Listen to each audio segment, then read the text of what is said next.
హైదరాబాద్ లో ల్యాండ్ తీసుకోవడం అంటే గోల్డ్ మైన్ తీసుకున్నట్టే అని is it right actually? Hyderabad is gold mine, land mine అంటే డెఫినెట్లీ గోల్డ్ మైన్ అని చెప్తాను. ఎందుకంటే హైదరాబాద్ ఉన్నటువంటి ఫీచర్స్ అటువంటి ఫీచర్స్ ఉన్నాయి. ఎవరైనా సరే ఒక ల్యాండ్ మీద ఇన్వెస్ట్మెంట్ చేయాలన్నప్పుడు ఒక కంపెనీ ఏం చేస్తుంటే ఒక ఇన్వెస్ట్మెంట్ చేయాలన్నప్పుడు నేను ఎక్కడ ఇన్వెస్ట్మెంట్ చేయాలని చూస్తుంది. భారతదేశంలో ఎక్కడ నేను ఏ సిటీలో చేస్తే నాకు ఎక్కువ రిటర్న్స్ ఆఫ్ ఇన్వెస్ట్మెంట్ వస్తుంది చూస్తుంది.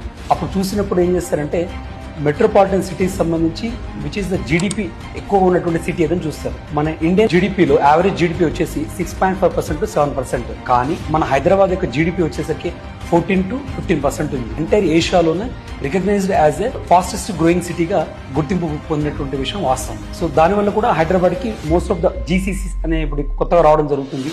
జీసీసీ కావచ్చు, తర్వాత ఫార్మా హబ్ గా కావచ్చు, ఐటీ ఎక్స్పోర్ట్స్ లో we're the third position. So ఇవన్నీ ఉన్నాయి కాబట్టి హైదరాబాద్కి ఎవరు ఇన్వెస్ట్మెంట్ చేసినా వాళ్ళు ఖచ్చితంగా గోల్డ్ మైన్ అవుతుంది.